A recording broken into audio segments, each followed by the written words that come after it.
The electrical code does permit the installation of fluorescent lights in garages. Refer to the National Electrical Code, specifically Article 410.8, which addresses wiring in garages and similar locations. Fluorescent lights typically do not require additional thermal protection in garages because they do not generate excessive heat.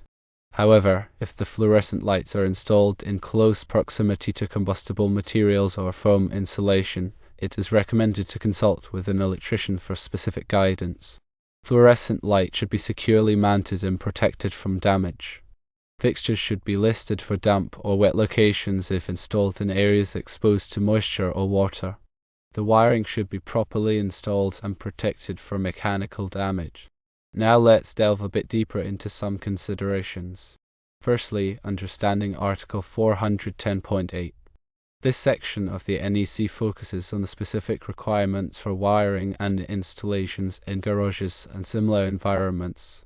Garages are often considered potentially hazardous locations because of the presence of flammable liquids, vapors, and the potential for physical damage to electrical equipment. It's vital to adhere to these regulations to ensure safety and prevent electrical hazards. Secondly, addressing thermal concerns with foam insulation. While fluorescent lights themselves don't produce a significant amount of heat, the NEC places importance on the overall thermal management of electrical installations. Foam insulation, while energy efficient, can trap heat and potentially create fire hazards if not properly addressed. The NEC doesn't provide explicit tables or calculations for every situation, but it emphasizes the need for safe and workmanlike installations. Consulting with a qualified electrician is key because they can assess the specific installation environment and determine if any additional thermal protection measures are required based on the type of foam insulation used, the proximity of the lights to the insulation, and other factors. Thirdly, moisture and wet locations.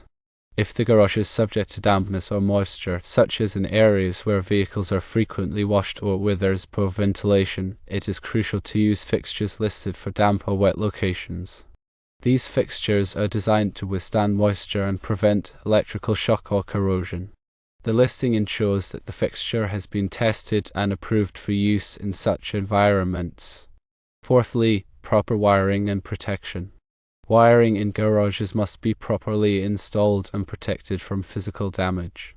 This can involve using appropriate conduit or cable types, securing the wiring to prevent it from being snagged or damaged, and using strain relief fittings where the wiring enters the fixture. Fifthly, importance of local codes and permits. Always check with your local building department to determine if any additional codes or permits are required for electrical work in garages.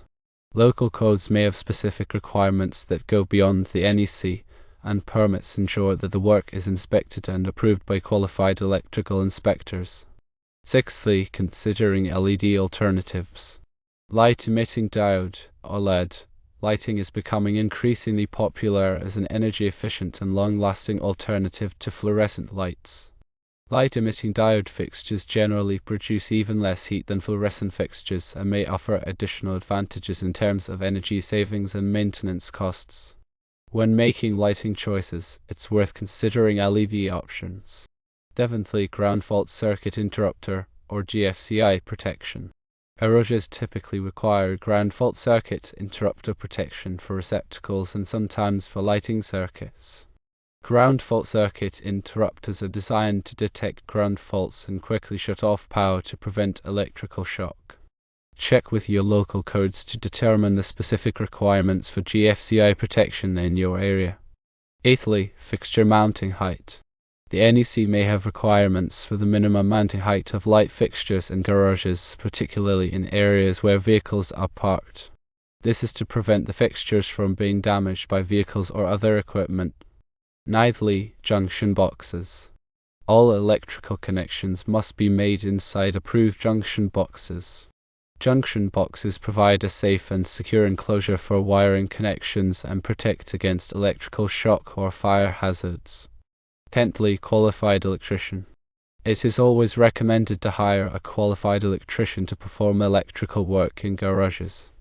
Electricians have the training and experience to ensure that the work is done safely and in accordance with all applicable codes and regulations. In summary, installing fluorescent or LED lights in a garage is permissible under the NEC, but it requires careful attention to detail and adherence to safety regulations. When dealing with foam insulation or other potentially hazardous conditions, it is always best to consult with a qualified electrician to ensure a safe and compliant installation. Remember that codes are updated and revised. Consulting the latest edition of the NEC and local amendments is always the best practice.